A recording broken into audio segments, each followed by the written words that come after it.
Sophie wiped her hands on her apron as she stepped out of the kitchen, balancing a tray of coffees. The tech company's cafe was buzzing, filled with suited executives, developers hunched over laptops, and screens on every wall showing graphs, diagnostics, and code. She'd worked here for almost a year, taking orders and blending smoothies for people who didn't even notice her name tag. But she noticed everything. Sophie had a quiet mind that never stopped working. She listened to conversations at every table, watched how engineers described bugs, overheard talk about scripts and systems. Some nights after closing, she'd sneak into the break room and watch open-source tutorials on the smart cafe tablet. No one cared. She was just the waitress. But behind those soft eyes and quiet steps, she carried the memory of a classroom she'd left too soon, and the burden of a sick mother who needed care more than Sophie needed a degree. That morning, everything was different. A major demonstration was scheduled in the executive lab upstairs, a $3 million autonomous system meant to revolutionize energy grid control. It was the company's crown jewel. Investors were flying in from across the country.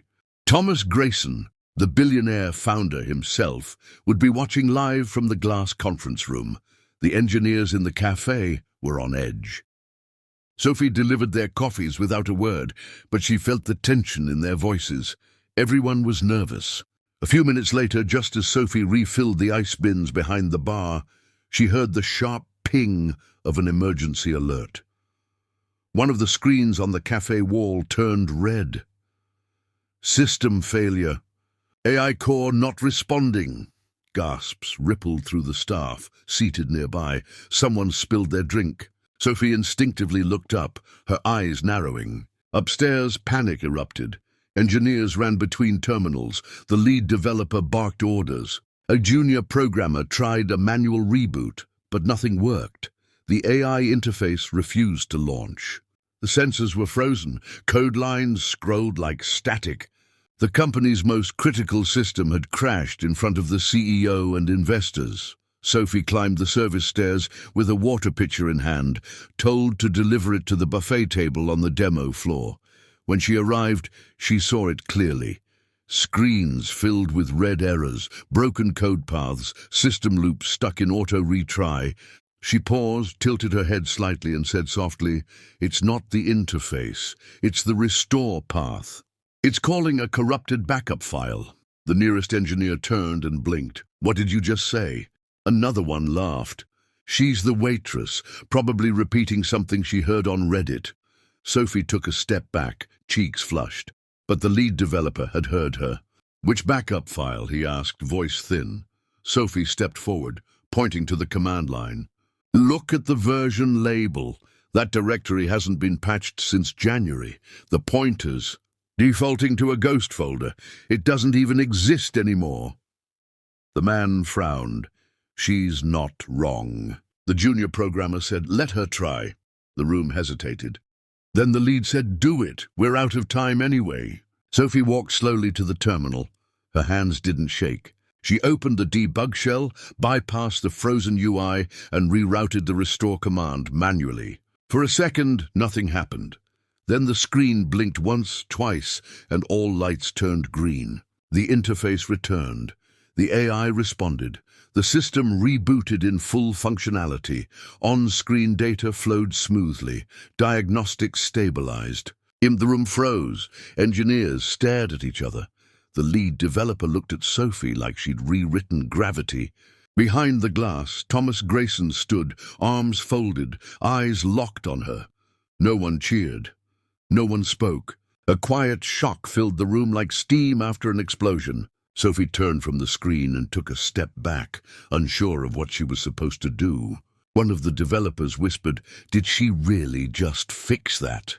The junior engineer who'd given her access muttered, "She bypassed 3 layers of protocol in under 30 seconds. Another said, "That's not even in our manuals." Sophie glanced at the water pitcher still in her hand and placed it gently on the buffet table. Her name tag caught the fluorescent light. A soft voice behind her broke the silence. "Who is she?" Thomas Grayson had stepped into the room.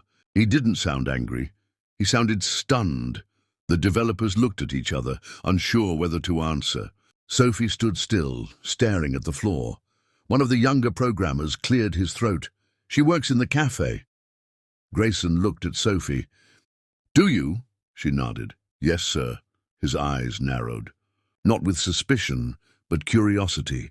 Sophie had no idea that in that moment the course of her life had shifted completely. Sophie stood frozen as Thomas Grayson stared at her like she had walked out of a different world. He stepped closer, tall, commanding, his polished shoes echoing slightly on the tile. "What's your name?" he asked, voice calm but firm. "Sophie," she replied, her voice quiet. She was still wearing her cafe apron, grease smudged faintly near her pocket. A silence followed, and then someone spoke up from the corner. "She doesn't work here. In engineering, I mean. She's on the cafe team." Thomas looked at the lead engineer. "Then explain to me how someone from the cafe just solved what your team couldn't in 3 days." The engineer opened his mouth but said nothing. Sophie's cheeks flushed, but she didn't lower her gaze. "I used to study computer science at UT Austin," she said softly. "I had to drop out last year. My mom, she got sick. I took the job here to pay the bills." The words came out with weight, but no self-pity. One of the engineers, a quiet man in his late 30s, walked over to the terminal and pulled up the system logs. He scrolled for a few seconds, then let out a breath. She didn't just guess. She restructured the command flow and isolated a corrupted redirect path no one else even spotted. She rewrote it with clean fallback logic. He turned to Grayson. "This wasn't luck, this was surgical." Another developer murmured. That folder path had tripped the system since January. A few others stood behind the screen now, eyes wide, nodding quietly. Thomas studied Sophie a long time. Then he looked at the lead developer again. "You're dismissed," he said plainly. The man blinked. "Excuse me." Thomas didn't repeat himself. He simply turned back to Sophie. "Would you like a job here? Not the cafe. I mean a real position. On my R&D team, full salary, housing support, and if you still want to finish your degree, we'll sponsor that too." The room went completely still. Sophie's lips parted slightly. She looked down at the ID badge clipped to her apron, the one that said Cafe Support. Then she looked up again and nodded. "Yes, I would." Thomas gave a slight smile. "Good. Report to the HR floor tomorrow morning. Bring that same focus with you." He turned and walked out, leaving a room full of stunned engineers behind. Sophie stood there for another second, unsure whether to smile, cry, or run. One of the younger programmers walked up beside her. "That was incredible," he said, almost whispering. "We've had that issue flagged for months. You just saw it?" Sophie gave a small smile. "I listen a lot." The others nodded, slowly, awkwardly, now fully aware that the girl who brought their lunch knew more about the system than they did.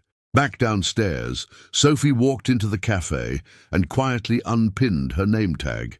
She placed it gently on the counter. Her manager started to say something but stopped when he saw the look on her face. She didn't need to explain. She stepped outside into the Texas sunlight, blinking at the bright sky. Her phone buzzed, a text from her mom, just checking in. Sophie smiled and typed back, "Something crazy happened. I'll tell you everything." She tucked the phone into her pocket and exhaled deeply. The sun felt warmer than usual. The hallway behind her had once been a world she wasn't allowed into. Now it was opening wide. Upstairs, engineers whispered her name. In the executive floor, her fix had already been submitted to documentation.